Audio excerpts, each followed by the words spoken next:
हाय, hello, नमस्कार. तर कसे आहात सर्वजण? मस्त असाल अशी माझी अपेक्षा आहे. तर चला तर मग आज आपण अशी नवीन अशी काहीतरी रेसिपी पाहूयात. जर तुमच्या तोंडाला चव नसेल आणि काहीतरी टेस्टी खाण्याची इच्छा होत असेल ना, तर ही रेसिपी तुमच्यासाठी आहे. तुम्ही अगदी बरोबर व्हिडिओला क्लिक केला आहे. तर यासाठी काय करायचं माहिती आहे का? सर्वात अगोदर घ्यायचे 2 कांदे आणि कांदे असे छान असे उभे उभे कापून घ्यायचे. तर तुम्ही पाहू शकता मी 2 मीडियम साईजचे कांदे घेतले आहेत आणि मी कशी कापत आहे. असेच तुम्ही देखील हे कांदे कापून घ्यायचे आहेत. खरंच ही रेसिपी तुम्ही जर एकदा बनवून खाल्ली ना, तर पुन्हा पुन्हा बनवून खाल. तर एक म्हणजे चपातीचं पीठ शिल्लक असेल ना, त्या पिठापासून तुम्ही बनवू शकता. आणि जर तुम्ही ही एकदा बनवली ना, तर तुम्ही नेक्स्ट टाईम चपातीचं पीठ नक्की शिल्लक ठेवून ही रेसिपी बनवणार, ही खात्री आहे माझी. तर त्यासाठी काय करायचं, 2 कांदे जे आहेत ते मस्त असे उभे उभे कापून घ्यायचे. 2 म्हणजे मी 2 म्हणते म्हणून 2च घेतले पाहिजेत असं काही नाही बरं का. तुम्हाला जेवढे बनवायचे आहेत तेवढे तुम्ही घेऊ शकता. तर या 2 कांद्यात 2-3 पराठे तर बिनधास्त होतात. तर हो, मी ह्याला पराठा म्हणत आहे. तुम्ही काय म्हणता हे कमेंट करून मला नक्की सांगा. आणि तुम्ही ही रेसिपी याआधी कधी ट्राय केली आहे का ते देखील नक्की सांगा. तर ही रेसिपी मला तर जाम आवडते. मी खूप सतत अशी काहीतरी रेसिपी ट्राय करतच असते. तर तुम्ही पाहू शकतात मस्त असा कांदा चरचर कापून मी घेतलेला आहे.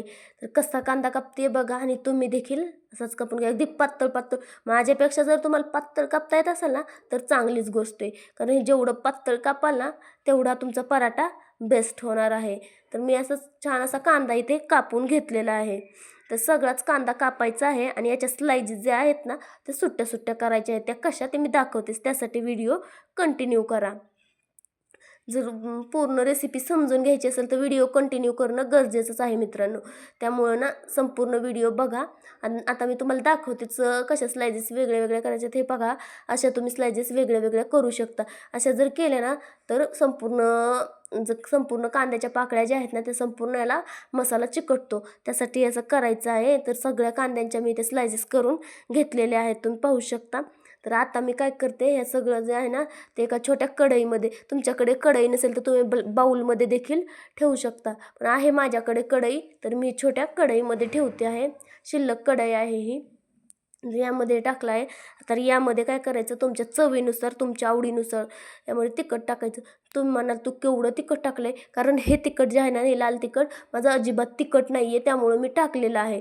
तुमचं तिखट असेल तर कमी टाका आणि लहान मुलं खाणार असेल तर अगदीच थोडं टाका.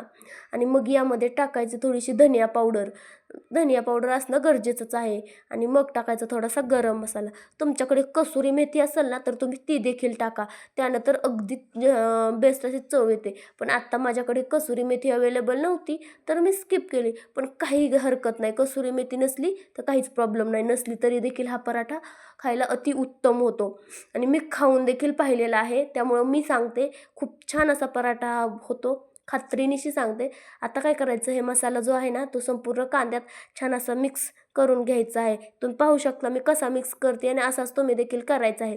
तुम्ही म्हणाले एवढं कसं फास्ट करते, तर अजिबात फास्ट वगैरे काही नाही आहे. तर हा व्हिडिओ मी ते पळवलेला आहे, त्यामुळे तुम्हाला तसं वाटतं. त्याची स्पीड जी आहे ती वाढवलेली आहे. असं एवढी काय फास्ट मी करत नाही, पण व्हिडिओ एकदम हे हळूहळू केलं, जसं करते तसं दाखवलं तर व्हिडिओ खूपच मोठा होईल, त्यामुळे मी फास्ट पळवत आहे. तर तुम्ही बघू शकता आता माझं ते मसाला जे आहे तो बनवून झालेला आहे. आता आपण थोडीशी पोळी लाटून घेऊ. तर तुम्ही पोळी बनवताना जसं लाटून मग त्यामध्ये तेल भरताना तेवढी लाटायची आहे, त्यापेक्षा थोडी मोठी लाटायची.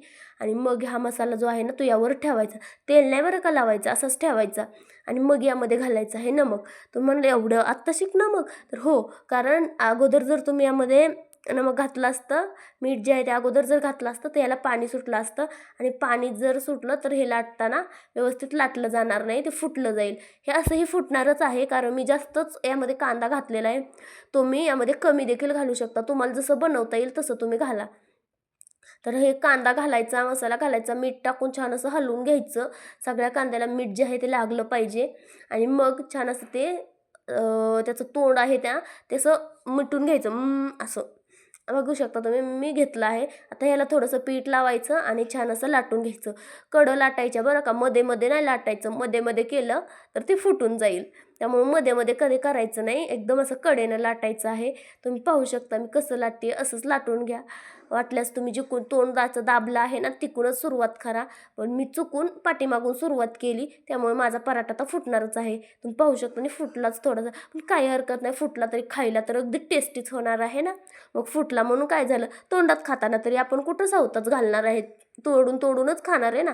मग तसंच मीही असा छान असा पीठ लावून हा बनवला. जास्तही पीठ नाही लावायचं, जास्त जर तुम्ही पीठ लावलं तर ते करपतो, त्यामुळे पीठ अगदी थोडंच लावायचं आहे.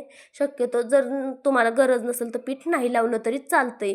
तर आता छान असा पराठा आपल्या इथं बनवून झालेला आहे. तुम्ही म्हणाल जाड झाला आहे, नाही तो जाड नाही झालेला, म्हणजे जी कणिक जी आहे ती मी कणकेचा जो गोळा आहे तो बारीक घेतला होता आणि त्यामध्ये सारण जे आहे ते जास्त घातलं होतं, त्यामुळे तो तुम्हाला जाड दिसत असेल, पण असं अजिबात नाही आहे. जर हे सारण कमी घातलं असतं तर अगदी हाही पातळच दिसला असता तुम्हाला, पण असं काही नाही, हा पातळच आहे, जाड नाही आहे. खाताना तुम्हाला समजेलच, मी नंतर मोडूनही दाखवते तुम्हाला. आता छान असा तव्याला तवा ठेवायचा, तवा गरम झाला त्यावर थोडंसं तेल टाकायचं. तेल टाकणं गरजेचं आहे, नाहीतर पराठा खाली चिकटू शकतो. थोडंसं तेल टाकायचं आणि मग टाकायचा त्यावर पराठा आणि छान असा अलटीपलटी करून 2-3 वेळेस अलटीपलटी करून छानसा भाजून घ्यायचा आणि मग याला तेल किंवा तूप लावायचं आहे. तुमच्याकडे जे असेल ते तुम्ही लावा, तूप नसेल तर तेल लावलं तरी काहीच हरकत नाही. आणि छान असा पलटून पुन्हा दुसऱ्या बाजूनेही छान असं तेल याला लावून घ्यायचं आहे.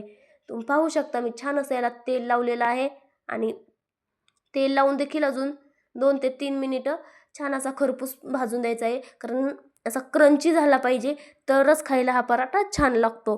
तर तुम्ही पाहू शकता माझा आता पराठा भाजला आहे, अलटीपलटी करून भाजला आहे.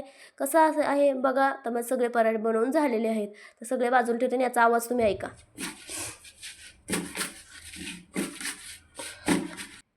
कसला क्रंची असा हा झाला आहे, तुम्ही याच्या आवाजावरून तुम्हाला समजलंच असेल. तर कसा वाटला आजचा हा पराठा कमेंट करून सांगायला अजिबात विसरू नका. आणि खायला हा खूप टेस्टी झाला होता. तुम्ही एकदा बनवून बघा आणि छान झाला तर मला या व्हिडिओवर येऊन कमेंट करा. चला तर मग बाय बाय, भेटूयात उद्याच्या रेसिपीमध्ये.